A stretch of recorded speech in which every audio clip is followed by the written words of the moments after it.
Lightning Fast Fantasy Football Podcast, sponsored by the Lockdown Defense Sports Network, is our weekly show dedicated to elite advice in standard leagues, PPR, and dynasty leagues. We are not guaranteeing you will win anything by our advice, but if you do, we want our cut. Enjoy the show. Are you tired of losing at fantasy football? Well, have a seat. You come to the right place.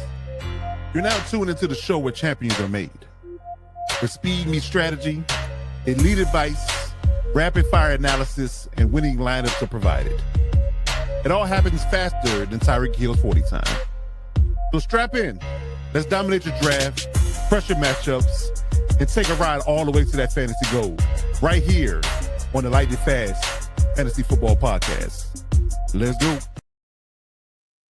Yes, we are back. We are back. The Lightning Fast Fantasy Football Podcast is whole again. Yes, sir. Bad man is back in the building, fresh off paternity leave. Yep. You know, another quick shout out to the new father, the real AG. Thank you. Indeed. Your legacy lives on, good sir. You know, great addition to the family. But we let you know that he right off he's tired. You know, as most time parents will be. But he is here. He's in the building. He's for the culture. He's for the culture. He gonna let y'all hang over so long. You know, so he's back in the building, man. So we are getting things rolling. Week 8 is coming up real fast. It's a really heavy bye week. So we are here for the Lightning Fast Fantasy Football Live, giving you live and direct fantasy football advice. As you saw in the intro, this is where champions are made. We're going to get you right for week 8 and getting ready to gear up and get ready for the playoff run. It is here. We are halfway through the fantasy football season, not quite through the NFL season, but the fantasy football season is at halfway done. So if you're not gearing up for the playoffs, we need to start. So we're going to get you right.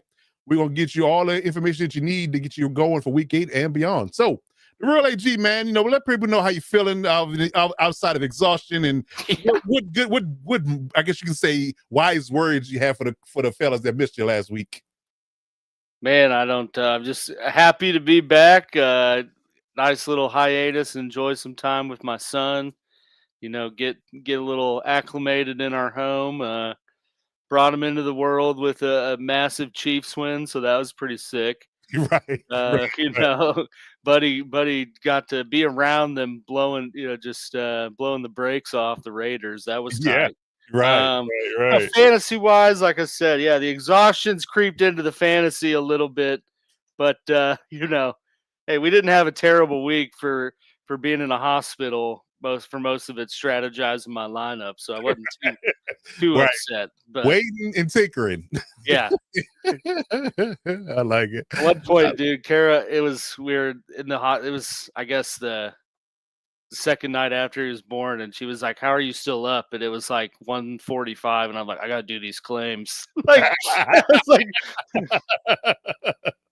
Yes, indeed. Hey, some things are important for sure. Important, indeed. So I get it. I definitely get it, man. But yes, we are here. We're live and direct, you know. So like we do every particular podcast throughout our live streak and our live shows throughout the season, we like to give a quick recap. But first and foremost, we got to get some business out of the way. So as you may or may not know, if you watched the podcast here lately, we have a hotline. We have a hotline for the Lightning Fast Fantasy Football Podcast. So if you have any questions that you want to get answered live, you want to give us a voice message and give us your fantasy football questions, please give us a call on our hotline. The number is 240-249-2220. Once again, it's 240-249-2220. And remember, it's not Mike Jones' number. It is the Lightning Fast Fantasy Football Hotline. So give us a call, drop us a line, let us know how to get back at you. If you want a return message, you want to call, you want to answer it on live on the show, please let us know. You know, shoot a short, kind of drop the information. We'll get you right and get your question answered before the week is out, and we make sure we get back to you in short order. But yes, hit us up on our hotline at any particular point in time, and we get right back to you. Even call through the live show. We check it all periodically. We get that question answered live and direct right here in real time. But yeah, man. As well, always do at the top of the show, we like to get a quick shout and show some love to our fantasy leagues. We run 2 fantasy leagues throughout the fantasy football season. So we have 2 leagues we got going on. We have a redraft league that is the Lightning Fast Fantasy Football regular redraft league, and then we also have the Lightning Fast Dynasty League. So we get into the idea of breaking down each league and give you a quick recap of that. So we have first up, we have the Lightning Fast Fantasy League, the redraft league, and here was a matchup from last week. This was it's getting interesting over here, to be honest with you. It's definitely some people that are start off fast and they're kind of floundering. Some people are starting to pick up steam, i.e. myself. So it's gonna be interesting down the stretch. We're at the halfway mark, and it is definitely the cream is starting to rise to the top for sure. So I got a victory this past week against Coach D Bev, 121 to 112. Actually the young RG got a victory, big time victory. Good goal. Yeah. Hella 163, 163 to 75 over Keys. Coach Mike Dub suffered another loss, 122 to 72 on against Josh. You got a victory, a post-paternity victory over Cool Kev, 123 to 64. Almost a little foreshadowing of the Chiefs-Raiders game for Cool Kev there. Just a a blowout. Yes, indeed. Yes, indeed. So Cody got a win over 5, 120 to 111. That's interesting because 5 he started off 4-0. Now he's lost 3 in a row. That's wild. And DZ just don't want to lose games. And we browbeat Kurt in the chat because he left people on the bench that he shouldn't have, and he would have likely got the victory had he started the right guys. So he was the worst GM of the week, obviously, but he did get the victory over DZ. He didn't get the victory over DZ. DZ won 100 to 84. Damn it, Kurt. Yeah, he had one job, but he didn't perform. It is what it is. But so that leaves the defending champion is still 7-0. Now, ironically enough, a little bit of foreshadowing, he does play Robert this week, so it's 1 versus 2. Come on. So what's going to happen? Yes, indeed. Lesser of two evils there. I know. So the Dynasty League now, we'll save that. Yeah. We'll come back to that, Bryce. Yeah, hold tight. So the Dynasty League, I'm pissed off because of Sam Darnold. Now he's been playing great for me for the last few weeks. He decided he wanted to play like New York Jets Sam Darnold. Cost me this game against B. Shank. I was down. Listen, this is how tragic this is. I was down 12 points. I had 3 players going into Monday night. I had Mike Evans, I had Nico Collins, and I had Sam Darnold. Yeah, you're looking pretty solid. I was like, this is a layup. I know I got this dub, right? I know I'm gonna be 3-4. So get to the game. Mike Evans goes down, broken collarbone. Shortly after that, Nico Collins goes down with concussion. I was like, oh, you just screw me, right? This, the super bad meme. You know the one, Alex. Yeah, yep. Right. I know exactly what you're saying. Yeah. So I get to the point where I like, all right, Sam Darnold's gonna carry me, right? I mean, come on, the Texans can't run no offense. I'm good. And I was up 2. And what does Sam Darnold do? Throw a ridiculous pick that led to CJ Stroud getting the ball back and throwing a touchdown pass, which got me to the points I lost it by 10. I went -2, so he was up 2. Then he added the touchdown on top of that with the yardage, made him win by 10. I was like, well, I just can't catch a break. So that is my fantasy tragedy story of the week. But so I lose. Now I'm back to 2-5. I was on a little bit of streak. I had 1-2 in a row. Now I'm back down to the reality, bottom of the league again. So Big Shank got the dub. Panda got the dub over Travis, 140 to 106. We got the Go Farmer 162 over Alex, 111. That was brutal on that one. Jamar, man. He finally got a game out of Jamar. Yeah, that's damn it. 30 points. 30 burger, dude. On a Thursday, man. It was not. I got the CD back, but it wasn't enough. Yeah, it was not enough. It was not enough. So that'll do it. Nightmare and S. Boyles fought in finally hard. Took him down, dude. Finally got him. 158 to 147. So there's no more undefeateds. No more undefeateds. And ironically enough, last week while you were gone, S. Boyles came into the chat and was boasting. And I was gonna stop him until the week 8, but he got him a week early. So he's no longer undefeated. Knock him down off the total pole a little bit. So then we got S. Rich and Drew Dudley going against each other, 148 to 114. He got the dub there. He's 5-2. And Spice and Roddy Shank went at it. They got 138 to 111. Team Spice lost. And I faced him this week, ironically, so that's gonna be a good one. So Roddy Shank got the dub. He's 4-3. All right, so 4-0 to the matchups of this week. So who we got going against each other? Like I said, here's the standings. DZ is 7-0. Robert is 6-1, and they face each other this week. So we got them going against each other. And Robert's heavily favored in this one because this week ain't bye week. So he's a 77% chance to win this one and knock DJ from the ranks of undefeated. So we'll see. We will see. So they're both fighting each other.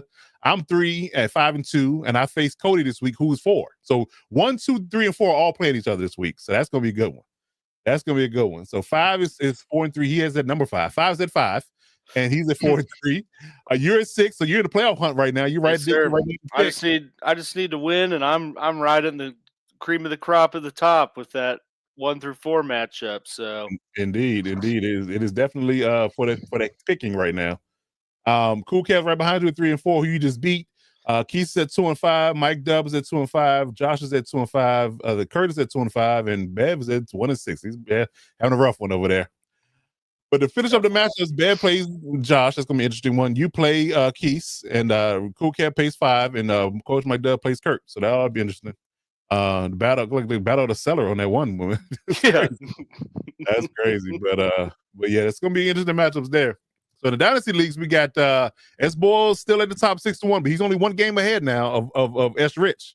So S Rich is 5-2. B Shanks is 4-3. Roddy Shanks is 4-3. The brothers are holding down in 3 and 4 spot. dang. We got the Go Farmer. Yep. Got the Go Farmer at 3 and 4. We got who's 6? Nightmare, I'm guessing. Yeah. And then we got in Panda at 7, Drew Dudley at 8. We got you at 9, Travis at 10, Nice. Spice at 3 and 4 at 11, and I'm 2 and 5 at 12. And I play Spice this week, so I might get up to 11 if I can get a dub. And I'm heavily favored in that matchup, so we'll see. I was heavily favored last week's matchup, and I underachieved. They said I was supposed to score like 150, and I only scored like 112. Crazy. But again, those injuries screwed me. So Mike Evans and Nico Collins didn't come through for me. Yeah, that's Crazy. That's a bad turn of events right there, man. It really is. It's just a melting pot of tragedy. That's for sure. So yeah, I go against Spice. Panda goes against Riley Shank. You going against S Rich. That's gonna be a good one. S Rich is number 2 right now, so that's gonna be a good one. Oh yeah. Go Farmer and B Shank going against each other. We got Nightmare and Jacob going against each other, and Drew Dudley going against S Boyles. So can S Boyles get back on the winning track? He's highly favored in that matchup on that heavy bye week. So that'll be a good one. That'll be a good one. All right. So there's your matchups. There's your fantasy football matchup this week. So there we have it. All righty. So let's get us back on the screen here. So yeah, so we got we can get to our best performers. But we had a question. Do you think we had a question in the chat before we do that? Yes, sir. Our man Bryce here asking us start 3 of these 4. We got Cortland Sutton, AJ, the diva, AJ Brown, your boy Quentin Johnston, and my boy Rashee Rice. Well, Rashee Rice is number 1 on this list, and we'll tell you why later. Because what we have cooked up for you for the next few segments, we definitely he's automatically in. Automatically in. I'd say Cortland Sutton's automatically in. Yeah, so that's 2. So it's really between AJ Brown and Johnston, which AJ Brown is questionable, hamstring injury, did not practice today. He also is going against the Giants, who he did not have. I mean, I guess he had a decent. I think he had like 80 yards, but no touchdown. I mean, AJ Brown's thing is like he only gives you big time points if he's scoring. He's not going to go out and catch 120. Right, with 12 catches. It's really boom or bust, or I guess touchdown dependent, I should say. Well, I will argue that's the same thing with QJ. I think he's very touchdown dependent, and with our woes on offensive line, I'm not confident that he's going to get a lot of fantasy value against the blitzing Vikings defense either. So it's a rough one. I don't know. AJ. I'll tell you what, Bryce. I'd say if AJ is playing, he's the one. Yeah, he's not. Yeah. Only thing that gives me pause to the hamstring. Those hamstrings can be tricky. He could mess around and come out the game and be hurt for half the game, and or try to go and tweak it worse. I mean, that's the only thing. Especially a wide receiver, it's like the healthier of the 2 is Quentin. Quentin had a hamstring a couple of weeks ago, but he seemed to be healthy now. He played 2 games since then, so I think he should be okay. I would honestly, not a homer pick at all. I'll probably go Quentin Johnson in my honest opinion, because I'm not trusting AJ's hamstring. Especially, I think the Giants have a better secondary in this divisional matchup. Eagles should be pissed off because they got browbeat a couple weeks ago by them. But yeah, I will go Quentin Johnson, and I think he'll catch more passes than AJ. I think he'll get more volume, especially if it's a PPR league. So I will go to Quentin Johnson in that one. So Rice, Sutton, and Johnson for my money. Yep. Hope that helps for you, good sir. Appreciate you coming through as always. The sick little quad of receivers you got I'm there. saying, well, Like, you draft let well, me good get sir. in on that league, dude. Yeah, Come on. you draft well, good sir. We definitely give you kudos to that. Yeah. That is for sure. Okay, good stuff. Good stuff. All right. So getting to the top performers of the week, we had an interesting list here. Getting to your best performers of the week, who shine for week 7. So getting into that list, we got Bo Nix with that 33 points in the fourth quarter, Yeah, in end up one shining. quarter. I Yeah. think him and Cam Ward had like both like 1 point going into like the end of the third quarter of that game. They both were like on the naughty list going into that fourth quarter, and he rose up and scored 40 points or 39 points, I should say, more in fantasy to end up being the top fantasy performer from It's one quarter. crazy, dude. Yeah. That's insane. That's insane. That's insane. Justin Herbert had a good fantasy game despite the loss to the Colts, 29.9 points. Jackson Dart, the same person who Bo Nix faced in that matchup, had played well throughout the game, but he had a nasty pick late in that game to fuel the comeback. But he had 29.4. Matt Stafford, 27.4. He had a nice game in over there in the overseas matchup. That was England, right? That was the last game in England. London, yep. London, England, yeah. Or yeah, somewhere in England. I don't Yeah, know. Might somewhere not have like been that. Yeah, London. one of those places, right? Yeah, Yeah, it some was seem like around. the Jags home field away from home where they always play at. Weird. Yeah, but yeah, so he had 27.4. And Patrick Mahomes with 26.2. He's been on the list quite a bit with I guess you say 3 weeks in a row. He's been on a good side of the fantasy football lineup, which Got is his boy Rasheed back too. that's Pretty another thing. sick. That's Pretty another thing. dope. And I'm loving it because I got him in 2 of the 3 leagues I have. He's my quarterback. So yeah, we definitely loving that groove. Definitely loving that groove. So for the running backs, Chris McCaffrey showed out against the matchup of the best running backs of the league. Him and Bijan went at it, and Chris McCaffrey came out on top with that particular matchup. So he scored well. I can't even see the daggone number. What's going on? 35.6. There we go. All right. So him and then Jameer Gibbs runner up to that 35.3. Yeah. Jonathan Taylor, Cooking. 32.7. Quinshon Junkins, our boy, 26.4, running all over people, on Sunday. I think he rushed one from the Wildcat too. It was weird. That was the third touchdown, something crazy like that. Yeah. And DeAndre Swift, a name that we haven't called much, but he's balling out in Chicago here lately with 20.3. So yeah, Back-to-back weeks, pretty solid for that's what him. I'm saying. He's starting to rise. So hopefully, with that, and it makes sense. I mean, Bill Johnson is really run centric. We saw what he did with Gibbs and Montgomery last year or the last few years. So it makes a lot of sense. So DeAndre Swift, I mean, assuming his health is going to stay right, he's a good viable option for the last 2 weeks for sure. Speaking of that, he did not practice today with a groin injury. So that's why I said that, because I know you got. I saw that on these reports. Yeah, so a lot of people are picking up their kid Monagay or whatever his name is, Cal Manangai. Yeah, picking him up. Whatever, get out there. Yeah, somebody run the ball. Yeah. But so for wide receivers, I already kind of mentioned Jamar balling out, wide receiver 1 for the week on the first game of the week. Yeah. Hell of an outing, gets Joe Flacco in the fold, and just goes back to vintage Lamar or Jamar, I guess, not Lamar.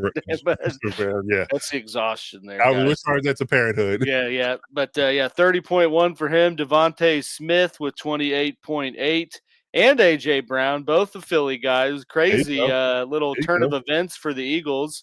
Yeah. Had like no passing offense up until week 7, and both their receivers do pretty good with like I said, Devontae 28.8, AJ 26.1. Chris Olave finally kind of bursted onto the scene a little bit with 24.3. I mean, I've been talking about him for weeks now. Like, he's getting the targets, he's involved, and he just needed to get a touchdown or two, and that finally happened. And no Puka, I guess no problem for Stafford.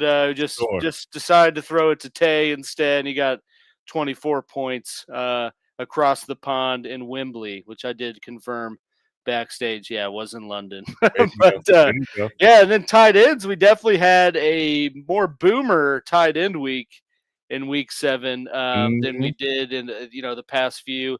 I'm totally gonna butcher this dude's name. I never know how he said. Aronde Gadsden. Gadsden. the second. Gadsden, the Yeah, or second. OG. We call him OG. We just call him Deuce, because he goes out and just puts up points, dude. Yeah, Just dumps on defenders. there you go. 25.9. I mean, I think he's quietly going to be ascending every week. Yeah, Really, I'm I loving it. mean, Yeah, yeah. I mean, hey, he's got that Antonio Gates kind of vibe to him. Just the sneaky knows how athletic. to catch the football. Yeah, He does, yeah, sneaky athletic. yeah. It's exciting to see. Then we had Pat Fryermuth with the Steelers with 25.6. Trey McBride finally came around a little bit. Just needed Kyler Murray to not be playing. Yeah, Jacoby I Brissett. foreshadowed that because he was in my perfect lineup last week. I foreshadowed that one. That's for sure. Absolutely, yeah, 24.4. I mean, that was definitely his highest outing of the season so far. Mhm. Jake Ferguson just continuing to be a consistent stalwart tight end for Dak Prescott and just for fantasy managers with 18.4. And then the unsung hero for the Giants, maybe a little bit, Daniel Bellinger, who's been around Right. forever, I feel like, was 16.3. Don't forget the defensive kickers. Yeah, gotta show them love. Gotta show them love for sure. I try to remind myself while you're talking. I was like, yeah, let me not forget that slide before I move Yeah, on. But yeah, the Cleveland Browns, shutting people crazy. down. Well, the Dolphins. I mean, what can you say? But 25 points out of them. I think we 3 had picks, right? two or three picks to them. So yeah, that was a rough day for them. In a windstorm, so you know how that goes. Candy arm, windstorm, recipe for disaster. It is what it is. Coach is high, not knowing what he's doing. Yeah. Oh, one of those. Yeah. I think him and Tua both do shrooms before the game, but that's allegedly. Obviously, Yeah. I don't want to get sued. Not Yeah, confirmed, but not confirmed. No. Well, this is our personal thoughts from what their press conferences sound like. But yes, 25 for the Cleveland Browns. The Patriots riding high, 19 points in their matchup. So that was a good outing for them. The Texans, ironically enough, with that Seattle game, still got a bad taste in my mouth from that one. 18 points. The Carolina Panthers was 17 in their matchup. They're trending upwards, and one of Bryce Young plays this week. And Dallas, ironically enough, with 15 points, and all their defense gives up a lot of yardage. They had somehow or another they had 15 fantasy points this week. So hey, if you were brave enough to start the Cowboys defense on your team, or you just had no other choice, you got lucky. You got lucky. Because I don't foresee them being on this list a lot. right. So yeah, so cherish it while you can. Cherish it while you can. That's for sure. And the kickers, Will Reichert from Minnesota, 18 points. Evan McPherson was 17. Brandon Aubrey was a stalwart on his list, 17 points. He kicked from the parking lot. And Jake Moody, the rising from the ashes of the 49ers and kicking good for the Chicago Bears. Who called that one? Right. And then he with 14 points. And Chad Ryland from the Cardinals for 12 points as well. So that was a nice little interesting nugget of information that we didn't think we were going to see. But yeah, there you have it, man. So those are your kickers and your defense for the week. But as always, man, there's always good and there's always bad. So those particular fantasy matchups that make you feel like you want to say, "You're killing me, Smalls." "You're killing me, Smalls." Who made you look bad this week, and who was the worst performance of the week? We got to cover that as well. So who are the top fantasy performers of the worst kind of worst variety? Let's talk about it. Let's get it out the way real quick. Yeah. I hate to do it, but we got to do it. Starting off with the positional guys, we got Dylan Gabriel with 5.8, Caleb Williams with 5.7, Justin Fields, my God, who got benched, ironically, 4 points, Geno Smith with 2.8, and Tua Tagovailoa 1.6, those 3 picks. So yeah. Geno had a better PFF grade than Mahomes, though. Isn't that crazy? That's crazy. How does that work? Yeah. Yeah, I don't value anything that PFF says. A So lot of people say that. That's interesting. A lot of people say that. I don't get that, but that's what they say. I don't eat that. A lot of people don't give PFF no love. I don't get it, but it is what it is. yeah, You think they would put some stock or some analytics behind what they're saying, but I guess they don't. But yeah, so that's that for the quarterbacks. The running backs are just as bad. Two of these guys on this name the list really got me in my feelings for real because I had high hopes. But Michael Carter topped it off the list at the best of the worst, 4.6. Who we kind of spotlighted might be in a good fill-in for the Trey Bensons and the what's this guy's name? James Conner. James Conner, yeah, I was spacing. From that injury, they're 2 running backs down, so we thought he was the next man up. But that's not the case. Alvin Kamara, even with Kendrick Miller being hurt, he didn't do nothing, 4.4. big. I mean, he's your Corey now. He's not Bill. I'm not calling him Bill so you do something. Yeah, nope. Corey Krosky married with 3.7.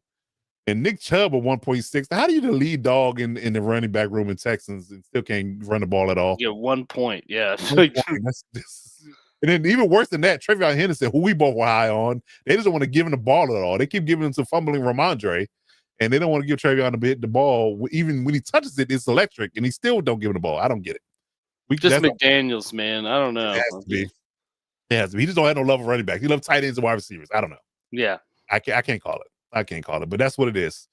So yeah, those are running backs and wide receivers that did bad this week. Tell us about the tight ends and wide receivers. Yeah, man. So wide receivers, we had Matthew Golden, who I know is a guy you've been high on. I've been high on at times of just waiting for that ascension, and it's just not there yet. But at least he was the best of the worst here with 5.7. So I suppose if you like to be optimistic, you can at least hang your hat on that. Right. Juwan Jennings getting back into the fold in the 49ers offense. Really just totally banged up unit. Kittle came back. McCaffrey's been the only healthy saving grace all year, which is somewhat ironic to say, but he had 5.1. T-Mac, who, had a pretty solid game the week before, maybe 2 weeks ago. I might be a little mixed up against Cowboys, which, I said he'd get his first. Yeah. It was last week. Yeah. Riding high. It was on my perfect lineup, balled out, and then just fizzled out. Comes back down to form a little bit with 4.8. Some of that with probably Bryce Young getting hurt. Also, side note, I don't know if you've ever heard him talk, but his voice just does not match his body. Oh, T-Mac? Really? Yeah. It's like a high-pitched. It's like really? So just look it up at some point. I saw a video of him on silent. He's like, "Hey, I need that." Oh my god! I was like, "Damn, bro." Yeah. Yeah. I'm saying. Anyways, seen in grown-ups with the lifeguard. Saskatchewan. Yeah, exactly, dude. Yeah, that's exactly what it was like. I was like, "Damn, dude." So you got Xavier Legette on one side, you got Ted McMillan on the other side. They both got one guy who can't talk, and one guy is just high pitched, Nice. But hey, nice. Yeah, but he had 4.8. Brian Thomas Jr. I think he has been a week to week just dud at this point with 4.6, and then Rome Odunze, who was the fantasy hero. And then they have their bye, and 2 weeks out of their bye, just hasn't really produced like he was at the start of the year. Yep. With 4.1, so don't like to see that, especially myself who has him in a few leagues. But it's whatever. I got him at least one. And then tight ends, man. It's definitely had some bigger names that just laid an egg last week, which you hate to see. But Tyler Higbee with the Rams 3.4, he was the best of the worst. Dallas Goedert, who's had some primo weeks pretty recently, came in with 3.3, just terrible. Sam Laporta, similar to Goddard, he's had some pretty big booming weeks and got you a solid 3. Michael Mayer, it is just terrible for the Raiders offense. It was. It ran Brock Bowers. He bought out last week, and he was later dud this week, though. Yeah, just bad. And then A.J. Barner, who I know I've given some praise because he was at least 2 weeks ago leading the league, tied for league leading touchdowns. I think going to start fizzling out, coming back down to earth a little bit with his production. Well, at least I snuck him in last week, pause. But, when he was riding high, or when TJ Hawkins was on a bye week, Tucker Kraft. Tucker Kraft was on a bye, so I got A.J. Bonner in the lineup as a bye week fill-in. He balled out for me, and he's back on the bench, and he's going to be there for a while. Mm-hmm. I'm not sending Tucker Kraft for you, sir. Sorry. Not doing it. No, cannot do that. Not at all. Not at all. All right, so those are your positional guys that were terrible. It was about the defenses and the kickers. Yeah. A lot of negatives on this. Not great. Giants, I'd be interested to see what their defense – it had to be kind of solid at one point in their game, and then it just – Oh, yeah, the fourth quarter did it. Because I had them on my bench in my ESPN league, and they had like 10 points, and it ended up being negative in our league. It was -1. Like, damn. Yeah. So Giants at the top at 1. The Raiders will just I'm shocked they had 0. I honestly thought they'd have negative. So right. It was a shutout. Wasn't it 31-0? Yeah. There you go. Okay, so they had a goose egg. And the Commanders had -1 against the Cowboys. We had -3 against the freaking Colts, and the Jaguars had -4 in their matchup and against the Rams. So yeah, it was just a bad week because the Jaguars defense typically pretty solid, and they were leading the league in turnovers at one point. They're bad. The Giants defense, we thought it was going to be good at the end of the start of the season. They give up 33 points in the fourth. Yeah, but the Raiders and Commanders, yeah, I guess kind of be expected. I mean, the Chargers, I can go on all day about how bad that is. So we'll know. This is not the forum for that. Check out the Lecture Shop podcast. That's where you'll see it at. But yes, they're -3 in that space. So yeah, bad week. This is a bad week. The same thing when you talk about bad, we're talking about kickers and Jake Elliott, 4 points, Matt Gay, 2, Blake Groupie, 2, Judd McAnthony, I guess how you say it, who just got cut, I think, after missing 2 field goals, 2 extra points, I should say. He only had 2 points, and that got him cut from the Giants, and then Cam Littlewood won from the Jags. So yeah, it's a bad week all around. Bad week all around. No more Legatron for him. I know. I think that name is dead. It's gone. Yeah, it's dead and stinking. All right, so those are the worst performers of the week. So hopefully, at least for some guys, they're typically not on the naughty list. They'll bounce back. But if other guys at this point, halfway point, I would probably cut bait for some of these names that we've listed over the past several weeks. That's for sure.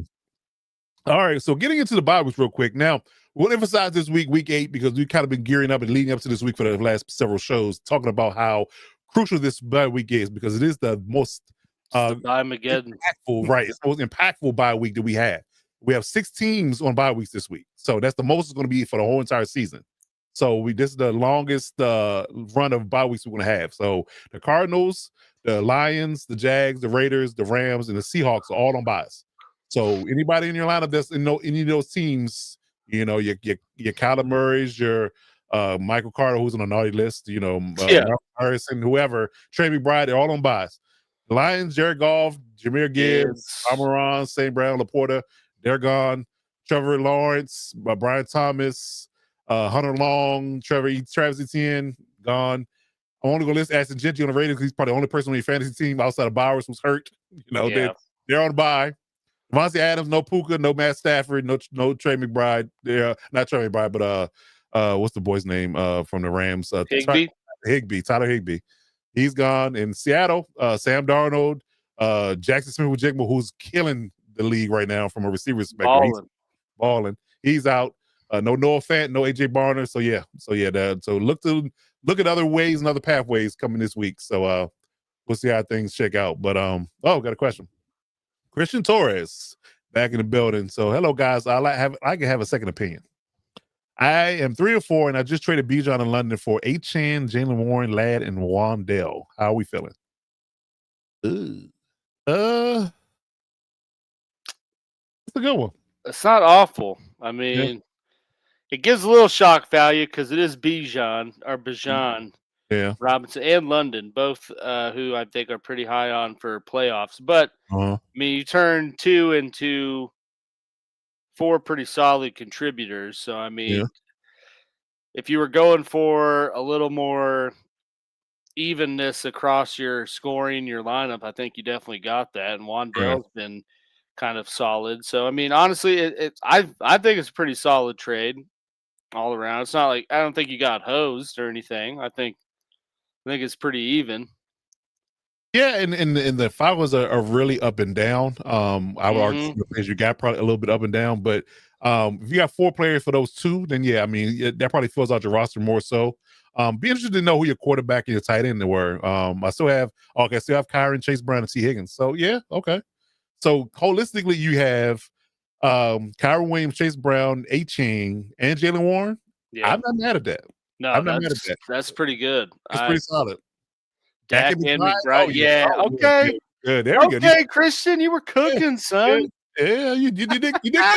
We're proud of you. Yeah, you did good. You did good. So yes, I think that would definitely bolster your 3 and 4 record. I think you should be more even and more balanced, and you should get more production out your lineup based upon all that information. Yes, I do agree with that. So yes, I think you did good. Trade to a Falcons fan or something? That must be what it is. It must be what it is. That must be what it is. And I want Bijan and Jarake. Yeah, Jarake London. Yeah. Jarake London, indeed. Okay. Well, yeah, you did great. You did great. I Yeah, think hell yeah. outside of having McBride on the bye this week, you did good. So yeah, I definitely believe that it's gonna be it. That came through Instagram as well. So You Derek better Palmer, believe it. eh, Yeah, I know who Bull Sheets is. okay, yes Yeah. indeed. Okay, You know, that's a tough one, but that might be a prop I can get behind. nice, nice. Okay, I don't have the best track record on putting our league my prop in our league parlay, so uh, might just have to continue to blow it up with something like this because if it hits, I'm saying, I'm saying, like a 2001 shirt. That's funny. That is funny. Okay. All right. But yeah, keeping with the theme of the show, like I said, our bye weeks are here. So if you have anybody on those teams this week, definitely look to to replace those guys. And speaking of that, we get to our segment called the replacements. We give you an update on who's injured and what roster moves will likely be beneficial for you to replace these guys with in order to get you long-term success or just that bye week trauma that you're going to deal with in week 8. It'll help you improve your roster for 1 week so you don't fall on your face and give up a loss in a crucial time in the season. So getting to that, it's a long laundry list of injuries. Just to let y'all know now. It's a lot, especially from the quarterback wide receiver perspective. Running back CVS receipt, it's not much, but yeah, it's definitely a CVS receipt. Yeah, and that's one of those CVS receipts when you ain't been there in a few weeks. You ain't been there a few weeks, you get that long scroll of a list. Yes, indeed. So Lamar Jackson did practice this day for the first time, limited role, but he did practice with his hamstring after being out since I want to say week 2 or 3. Yep. So that's an interesting one. Jane Daniels is out now. He's out for now, but yeah, he's out now. He won't play Mariota on season. Monday. Yeah, it's Mariota season for Monday night. Bryce Young, high ankle sprain, doubtful. He didn't have a boot on today in practice, but for the high ankle sprains are very tricky, and I think there's going to be at least a 1 or 2 week injury for him, even though he is young, no pun intended, things of that nature. High ankle sprains typically don't bode well right off the cuff, and when he had to go to the back and then come back in the game, that kind of told me that he's going to be down for at least 1 week. So I would And look they for play the Bills. It's like, yeah, I would. Andy Dalton's probably going to start this weekend for my money, just my understanding. I think it's expected that he's sitting. Yeah, I agree. from JJ McCarthy reports. is another one. He's going to be sitting on Thursday night against the Chargers. No more Carson Wentz.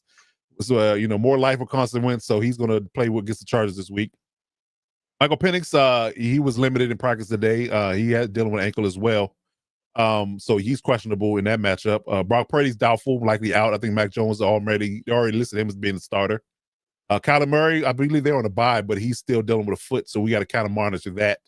And we'll see how things go. But I think Kyler Murray is actually Jacoby Brissett is actually be playing better than Kyler Murray, so it might be a controversy when he does come back. So we'll see. Yeah, But, I mean, Call of Duty's about to come out too, so yeah, Battlefield's already out if he's gone to that. yeah, So this might be a wrap. who Might be a wrap. knows, man? Man. Sorry. I don't get it though. Like, I don't understand how someone, even with Justin Fields, like Kyler and Justin's skill set, QBs like that, I don't understand how you could just get this backup off the street, essentially, and they just go out and like the offense looks totally like proficient and much better than it does. Like, I don't know if it's like those guys are just so quick to run around and they don't Right. let plays develop or like read the field. And like Jacoby and Tyrod Taylor, I mean, still are somewhat mobile, but they're not Right. Kyler Murray, Justin Fields mobile I'm saying. and let things develop more. But it just baffles me, man. I just don't get it. Like, like I'm still puzzled and don't have a solution or answer for Kyler Murray's situation, but I can say about Justin Fields. And you're right, Christian. Jacoby Brissett definitely saved McBride's hide when it comes down to fantasy football. Yes, 100%. that is 100% true statement. But when Justin Fields, man, great in college, and you just knew he was going to translate to the pros. He has all the athletic skill set in the world and the great arm strength to boot, right? But his problem is that he does not. It has to be clearly defined and wide open for him. And that's how college is, and the pros don't work that way. Yeah. So you have to be pinpoint accurate. You have to fit balls in the tight windows, pause. And you have to really understand and kind of I want to say guess, but anticipate. That's the word. Yeah. Anticipate the route developing the way it's supposed to in a lot of cases, because again, the windows are tighter. The hashes are different in college from the pros. Tighter And field. the tighter field, sideline to sideline. You just got to trust that your play call and your read and your coverage, I guess you say deciphering the coverage will ultimately land for that route to be open when it needs to be open. And he wanted the ball go.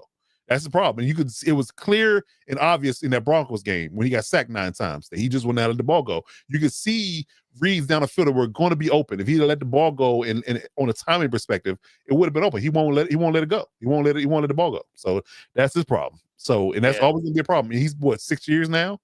He's been in the league 6 years. Yeah, 4 years. A while, man. I mean, he's Chicago. 3 years with Chicago. He's 5. He's 5 years in. 5 years in the league. Yeah, so it's 1 with Pittsburgh, 1 with the Jets, and 3 with the Bears. They traded him on the last year of his rookie deal, right? I think so. I was trying to think back. Like, did they trade him or did they just like cut him? No, they didn't trade. They traded him. Yeah. Oh yeah. You're right. They traded him. Yeah. So yeah, he just wanted the ball go, and that's his biggest problem. I think Callis is a size issue. Pause again, but I think he's too short. He can't see over the line, and that's kind of what Tua said earlier this week about Jen Waddle. He said Jen Waddle was open. I just couldn't see him. It's like Tua. Why would you say that out loud, brother? Like again, that's what that read the room, dude. That's he doesn't. Too many bangs, too many heads hits to the ticker, man. Like, yeah, he just burned out anything, man. I'm just saying. That's what it is. So he I think says some weird stuff. Him and McDaniel. He's snitching on teammates. He said something about whenever like he's like, yeah, when Tyree got hurt, and he was like, yeah, but when you get a win, it's kind of like the deodorant for the situation. I was like, buddy, right? You gotta stop. We gotta stop putting Tua out available to the media because he just needs to sit down. Let Mike McDaniel speak for them, and that's just be it. Okay, that's all. That's all. But that's what they want to do. But those are your quarterbacks. I won't get too far off track, but those are your quarterbacks this week in the injuries. So if they're in your lineup, you're likely gonna outside of Lamar, maybe a lot of these quarterbacks aren't gonna play. Penix probably, but everybody else is probably doubtful to play if they're not on bye. Yeah. I'd agree with that. All right, so damn. All right, we're talking about CVS receipt. Here we go. Yes, this is bad. This is really bad. Matter of fact, I'll just bring it up this way so you can see it all. Clearly, the Rams on the bye this week, but Puka's out, and I think he's not going to be back until after the bye week at best. Maybe another week after that. They did leaning towards November, maybe for a return from him with his ankle injury. So we might see one more game that he may not play. Garrett Wilson is questionable with a knee. I'm not sure. You had an insight on whether or not he practiced or not. I didn't see that today. But he's questionable. He's not. Yeah, so I don't know about him.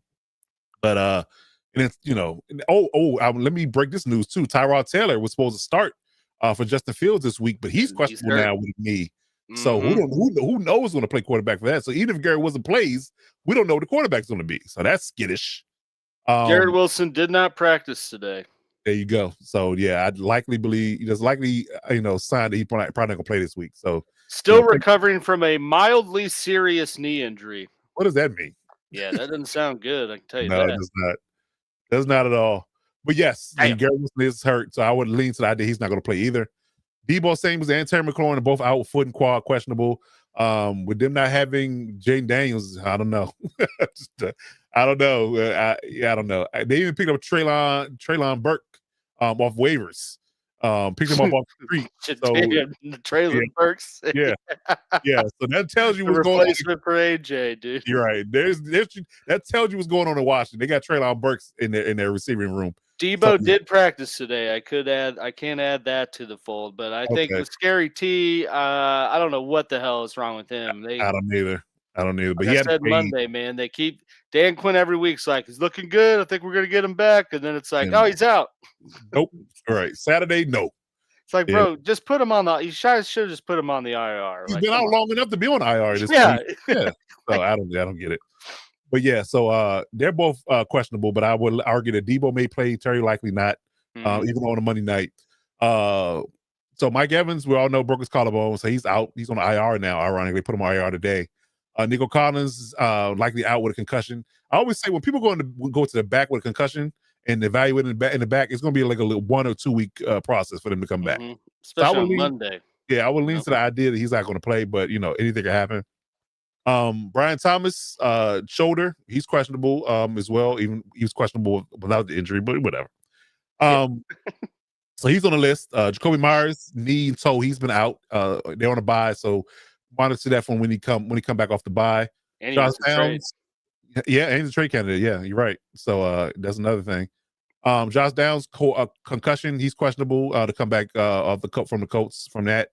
Ricky Pearsall, he's another enigma for him and Terry McLaurin. We don't know when he's going to play. He hadn't played in several weeks. That's another one. Josh Palmer, Bill's ankle, he's been out a couple of weeks, so we'll see about that. Keep that monitoring. But I did believe he did practice today. Calvin Austin, Steelers shoulder, he's a questionable as well. Darius Slayton, hamstring, that's tricky. And that to Christian's point earlier, that Wan'Dale Robinson trade is looking really good now because he's going to probably be the number one. With Slayton being questionable and Neighbors out.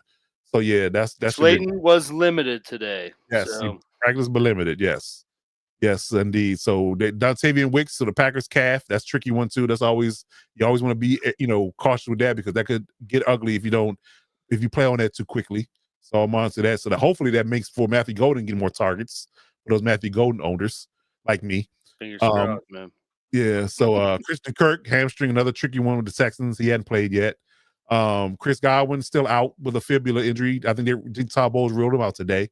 Yep. And Calvin Ridley with another hamstring, so he's questionable as well. Practice today. And he did not practice today. So there you go. Yeah. So there's your CVS receipts of receivers that are long list, man.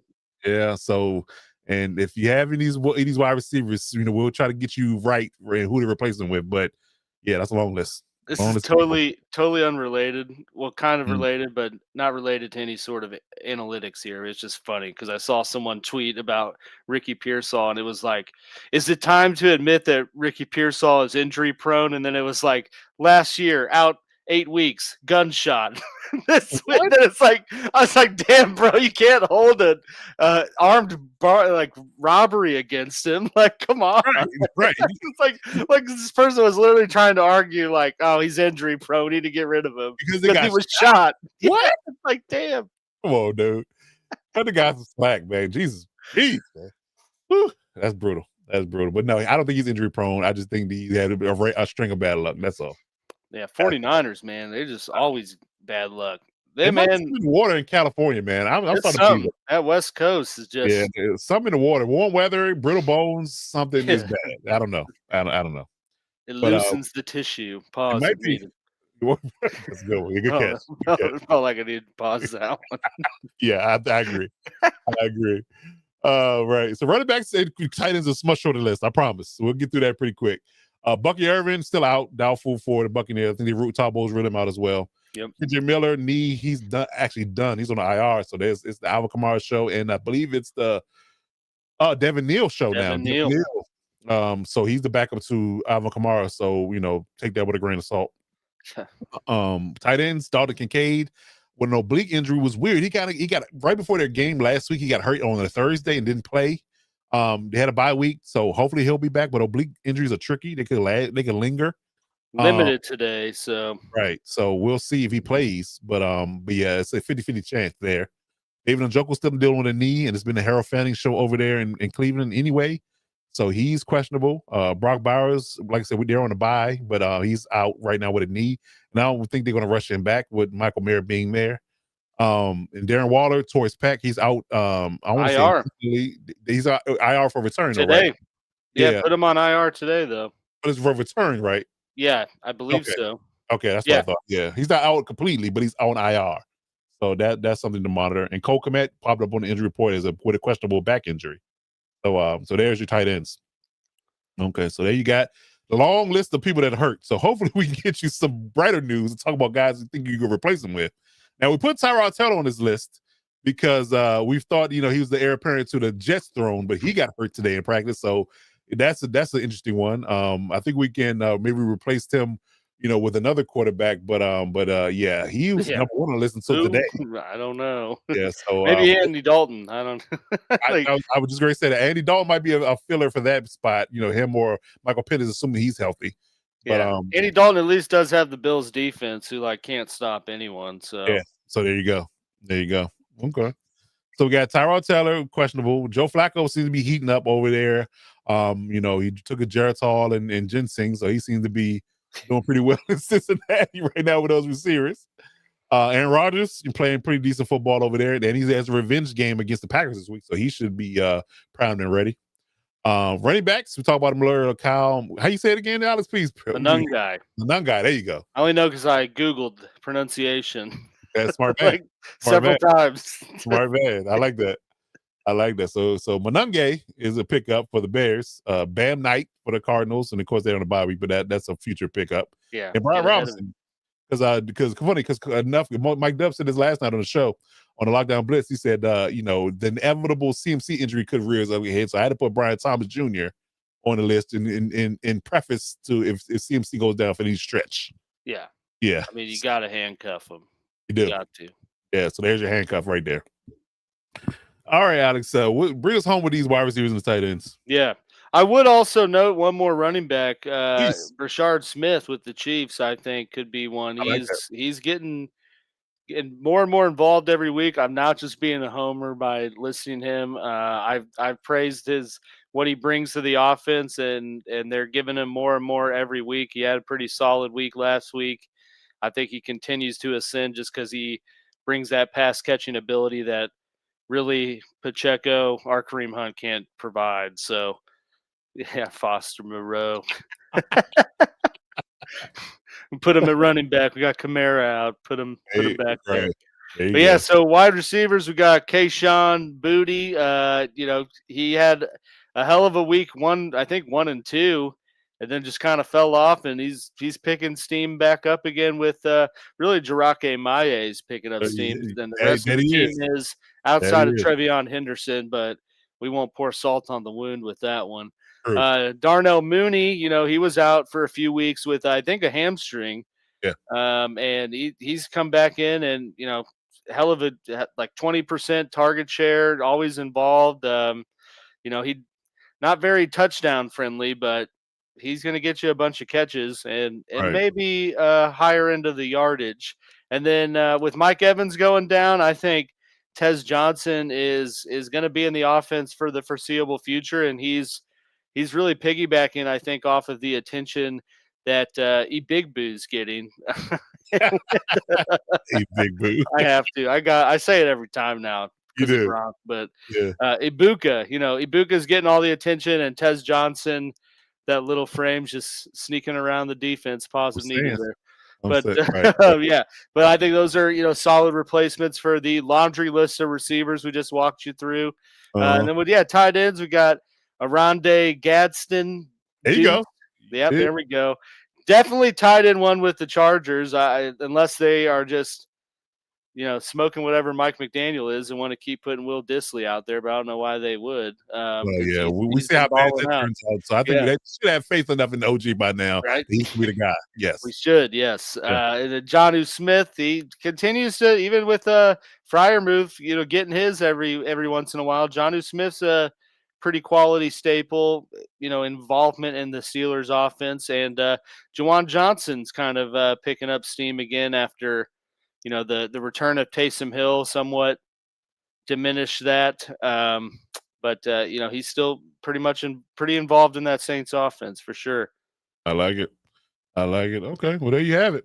So hopefully these guys can, be, they were, widely available. I think the only person that's really close to the 50% roster moment is Darnell Mooney at 40%. Well, actually, Brian Robinson, 49%. So they only, guys you might have to fight for in the waiver wire to get, but everybody else is pretty available in most rosters across fantasy football. So yeah, so pick them up while you can. Definitely grab them. Like I said, that laundry list of injuries that we've had to cover. It's going to be, a definitely hot button topic. Between the injuries and the bye weeks, you're going to need some of these guys. So go ahead and grab them now, and have a good week for fantasy because it's going to be a rough one if you don't. Yeah, sure. I forgot. I'm back to the running backs, but Breece Hall got a little injured last week too, and I think he was limited today at practice. So Isaiah if Davis, there's anything with him, Isaiah Davis, or go pick him up now if you got a spot because there's potential. He sits, and there's nobody else. So right, it's pretty bare out there. So yeah, definitely pick him up if you can. So that's a good pickup as well. And I will argue that Brashard Smith, to your point, is a real PPR friendly running back because he's going to catch a lot of passes on the backfield as well. Yeah, I like that Brashard Smith one. He's going to be a Swiss Army knife in that offense for sure, especially with Rashee Rice being back. He's just going to be another added toy for Andy to play with. That's for sure. Okay. All right. So getting to our next segment, we talked about it being a halfway moment, halfway mark for fantasy football. So we're going to start gearing you up and getting you ready for the playoffs, right? The preparation starts now. Especially with the bye weeks being heavy, you got to get your waiver wires together, get your rosters solidified, things of that nature. So we're going to give you a quick list of our unstoppable workhorses, guys that we feel like that are going to be fantasy football gold, pun intended, to get you to that. Make you that long run through the back end of the season, all the way through the playoffs, and get you hoisting that trophy and get that money in your bank account come week 17. So for our fantasy workhorses, we're going to give you a quick list of running back, quarterback, tight end, wide receiver. All right, so for my money, I think Jared Goff, with his I guess you can say quarterback friendly matchups he has going down the stretch, I think Jared Goff is going to be a money quarterback to pick for you based on the matchup he has from week 8 on through to week 16. I think he's going to be money for you. I think if you get it, Jared Goff in your lineup, or you can trade for him, you can pick him up, or have him on your bench, whatever the case may be. If he's your quarterback, I think you're good in regards to your quarterback being your workhorse and getting you consistent and quality fantasy points week in and week out for me. Now, Alex, what you got over there on quarterback for your side? I like your pick as well. Yeah, man. Oh, I know you do. Your hot take was the season was Rams win the Super Bowl. I didn't forget that. But I know. I Matt Stafford, with all the health scares he had going into the season, has been pretty dominant from a fantasy QB perspective all season long, really. And looking at just the slate of games that he will have in the playoffs, more so is how I looked at it. But like weeks 14 through 16, 17, I mean, he's playing Arizona, Detroit, Seattle, and Atlanta. So pretty favorable defensive matchups to go against.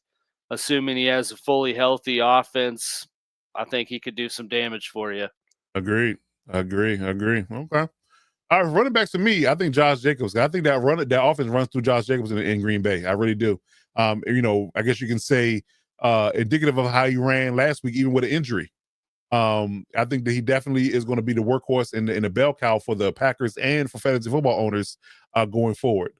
So yeah, I definitely believe that Josh Jacobs is going to be the fantasy workhorse bell cow running back for fantasy football owners. So start him, trade for him, put him in your lineup every week, and sleep well, because I think Josh Jacobs is going to win you a lot of games. Yes, and sir. Alex's pick, I'm right up there. I went back and forth about putting him in my own lineup, so I definitely agree with this next pick. Yeah, I mean, Quinshon Judkins, took a little time to get going, but once he got going, he is not looking back and just continues to compound on every performance week in and week out. And, looking at who he's got, like I said, through that playoff slate of, weeks 14 through 17, he's got Tennessee, Chicago, Buffalo, and Pittsburgh. So a lot of defenses that aren't very good at stopping the run. So.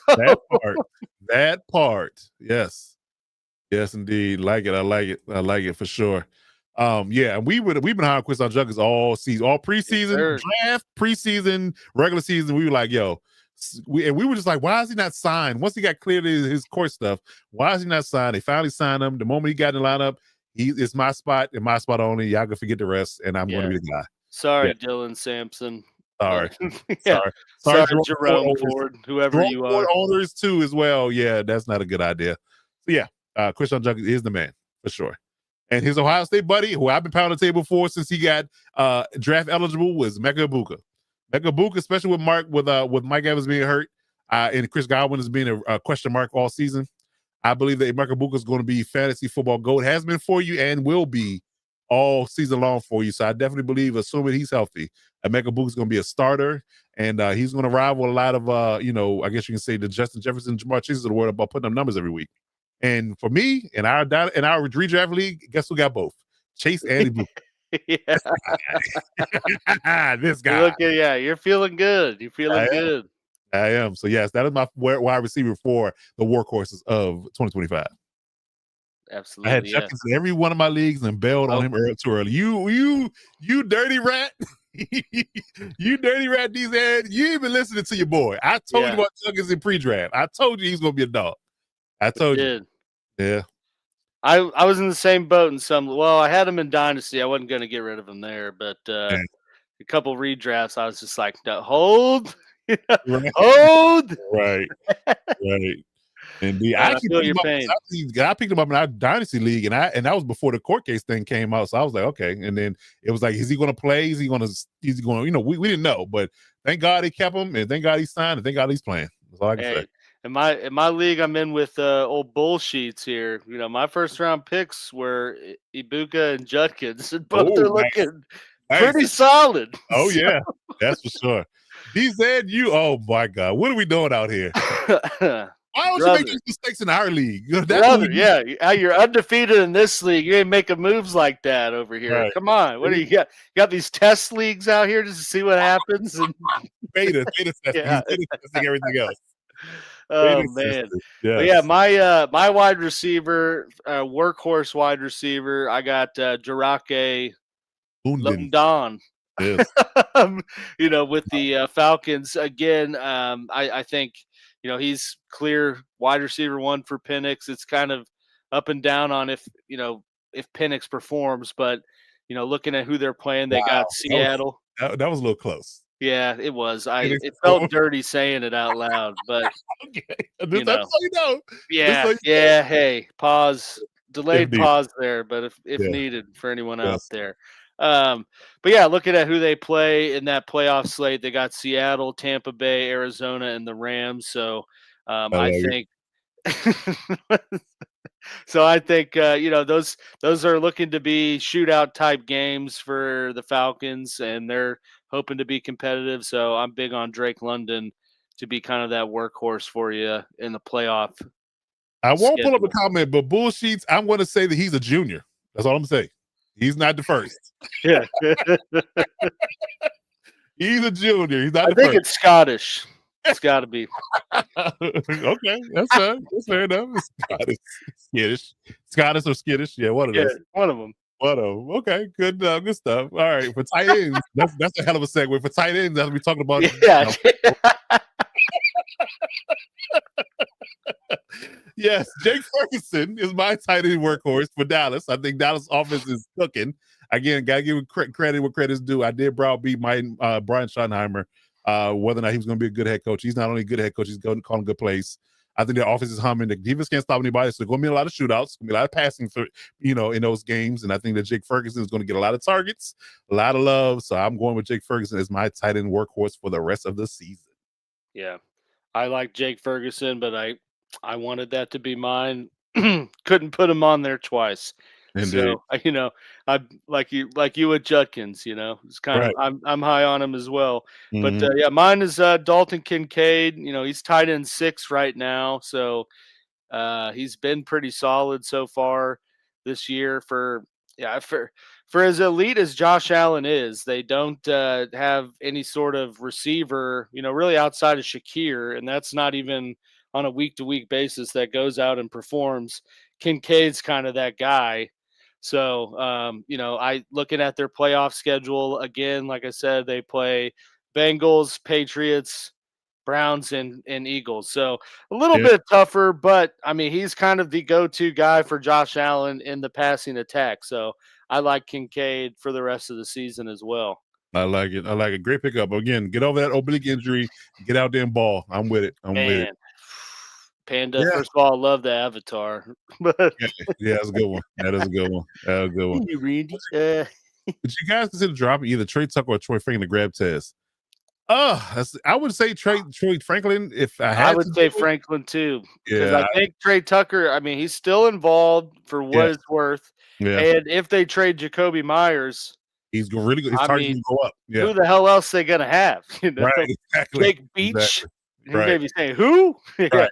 Right. Troy Franklin's been solid here and there, but I mean, that Broncos offense is just way too inconsistent, especially from a passing standpoint, unless Yes. your name's Cortland Sutton. So, I know. Yeah. yeah, if you can get Tez, dude, go grab him because Yeah, because Mike Evans gonna be out for a while. Ted's gonna be the guy for the foreseeable future, at least the end of December. So I would argue that they say Mike Evans may come back for the playoffs. Maybe it just depends on where things land. But I would say that Tez, for fantasy football purposes, is definitely a good grab. So yeah, I would take Tez over Troy Franklin today, for sure.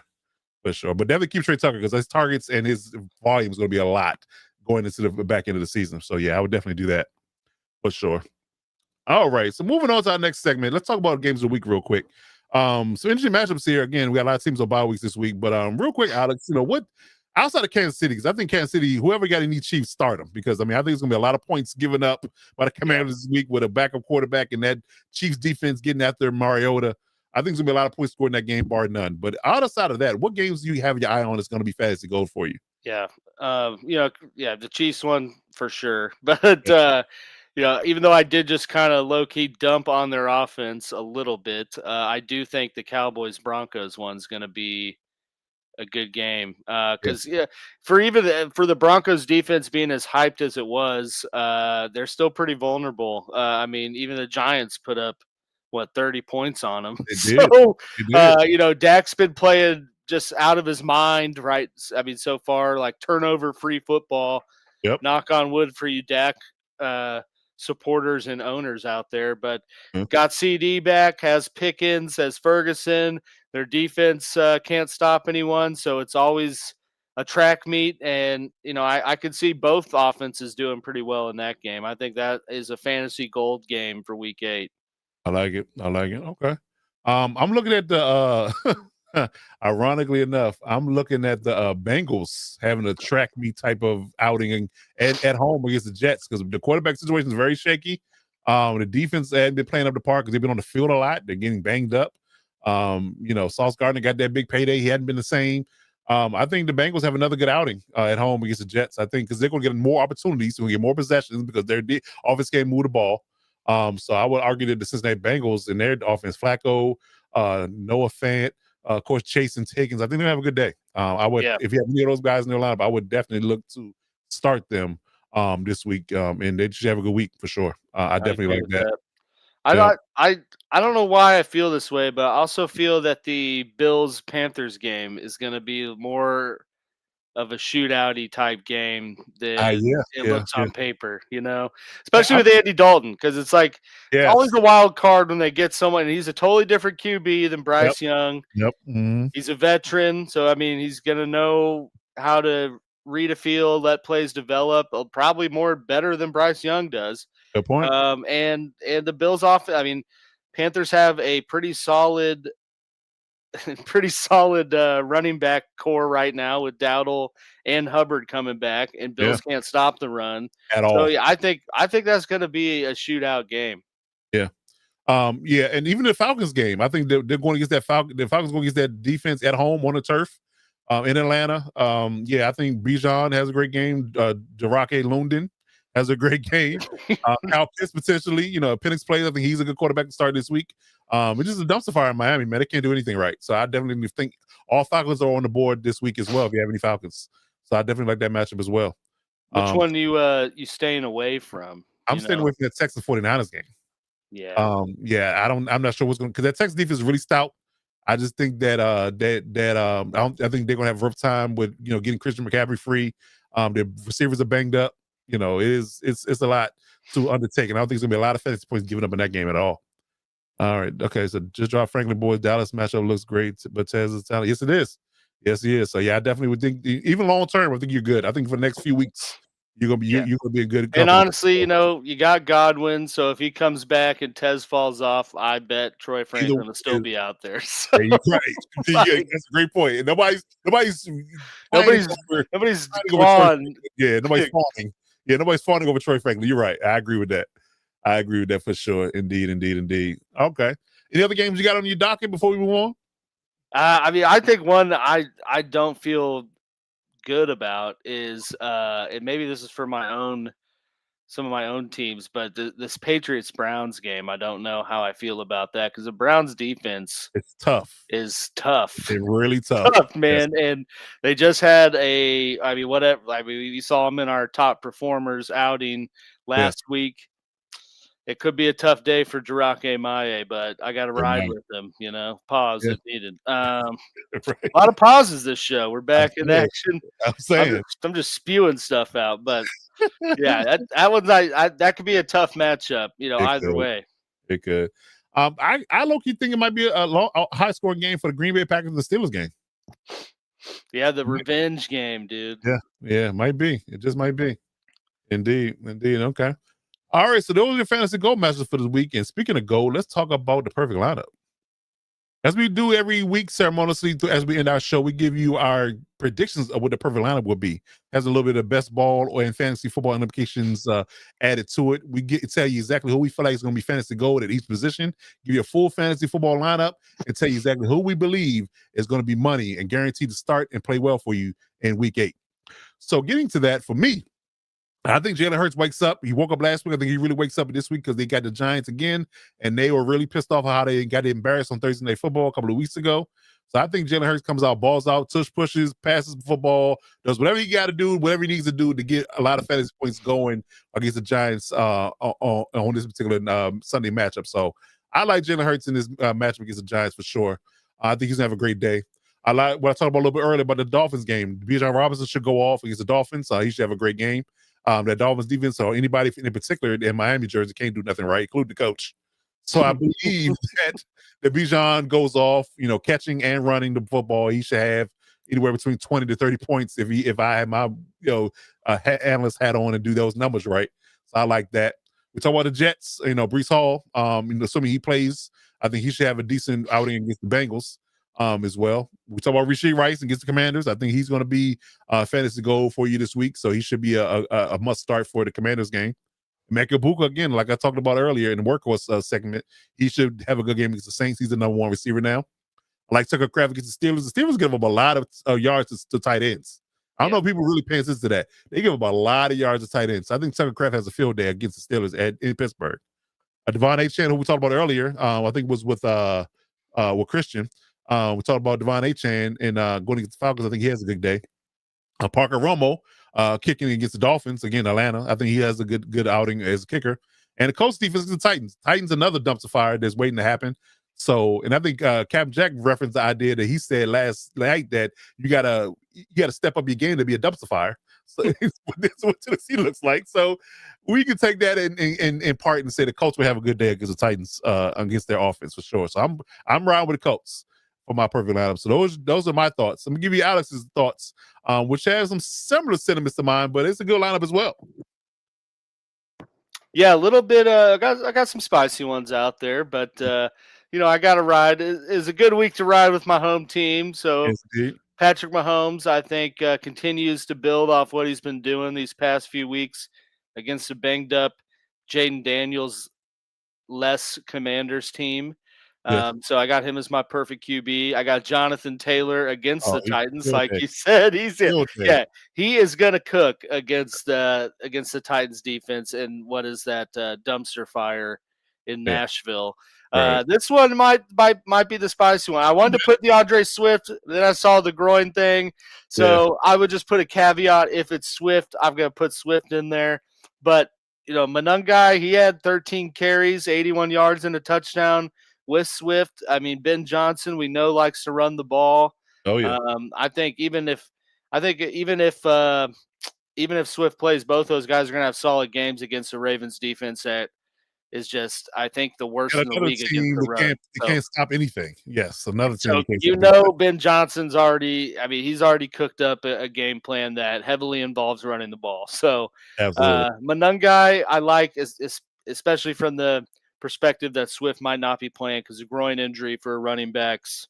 It's kind of like those, even if you don't really want to rush them back if you can, So I like Manungai. Cortland Sutton against the Cowboys. Like I said, I think I put a wide receiver against the Cowboys almost every week.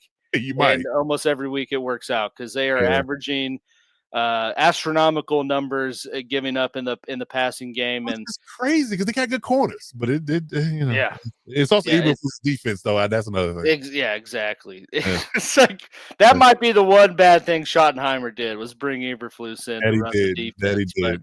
But, they'll work that out in year 2. But yeah, Cortland Sutton, like I said earlier in the show, has been sort of the consistent staple for what's been the up and down Broncos offense. So I think he continues to do well against the Cowboys. You guys know that I like to stack bundle, so I know Coach had Rashee Rice, but I had to keep him in too with Mahomes being my perfect QB. I think Rashee getting back into the fold, being fully healthy and rested, for a multitude of reasons why he's rested, of course, but I think he picks up even more what he did last week and balls out against the Commanders. I got for my perfect tight end a double homicide for the Colts against the Titans here in Week 8 with Ty Warren. Just continuing to do what he's done. He scored double-digit points in 4 straight weeks. I don't see how he doesn't do that again against the Titans because they are just terrible. Terrible. Terrible. Terrible. And then kind of highlighting that Bills Panthers game, I think Rico Dowdle, I mean, he has certainly been the hot hand. Hubbard's back. They were very much 50-50 last week and splitting the carries, but Dowdle clearly looked like the better back. And I think that against this Bills defense, which is kind of like the Ravens defense, pretty vulnerable against the run. I think Dowdle's going to have a hell of a game. Yeah, can't stop a cold with a vaccine. That's bad. And then to kick a kid while he's down, I guess got the Falcons defense likely going to feast against just everything just seems to be falling apart in Miami from the top down. I don't see them turning anything around in this game against the Falcons, so I got them as my perfect defense. And then for kicker, we got Brandon Audrey, who we should probably dub Legatron at this point. We might need to repurpose that name. Although that might be cursed. I might throw the name out and he somehow gets -1 points. But against the Broncos, I think he's in for a good game. I like it. Boom. So there you have it, man. So those are perfect lineups for the week. So any of those guys from top to bottom in either one of our lineups, you put them in your lineup and sleep well because you will have a good fantasy week, in our professional opinion. Indeed. All right, so that's going to do it for our show and our content for the week. If you have any questions while you're watching this live and in the chat, please drop them now. If you haven't got your questions off before now, we were glad to answer for you as our last segment of the week. Do our Q&A. Please drop a line to us, on social media or a hotline if you need to get us, reach us after the show is over, or you watch this on replay. You put them in the YouTube comments. You can drop us a line on social media, or just call a hotline and get your questions answered, and we'll be back to you in short order. But yes, we'll give a couple of minutes for any last minute Q&A questions live, and we'll get you back to your lives. And please pay attention throughout the week for our regular content going live every day at 3:00. We have our light and fast shorts. We give you our perfect lineup recommendations, our replacement recommendations, our stardom sit-ems, we have a multitude of things I'm spacing right now, Alex. What else we have in regards to content? We have it all laid out. We do it all, yeah. Thursday's a little bit of a grab bag. Yeah. I do stallers, ballers, replacements. There you go. That's the one I was thinking about, stallers and ballers. There you go. Start them, sit them, sell high, buy low. Whatever. I take requests. If there's something you guys want to see, I'll cook it up and put it out Thursday, and then Friday we get the weekend right with my perfect lineup. There you go. So there you go. Indeed. Be on the lookout for those as they get back in full swing after my little hiatus. Yes, a much needed hiatus. New parent in the building, so yes, gotta have that. So if you're looking for us on socials or on YouTube, it is all the same handle throughout the entire stratosphere. We're Light and Fast FF on all platforms: YouTube, TikTok, Twitter, Facebook, Instagram, and even Gmail. So hit us up on any of those platforms if you need any fantasy football questions answered. And as always, we'll get you back to you right there in short order. And drop a subscription on this YouTube channel so we can get this channel growing and get it out to more and more people and get it out to more and more avenues in this YouTube stratosphere.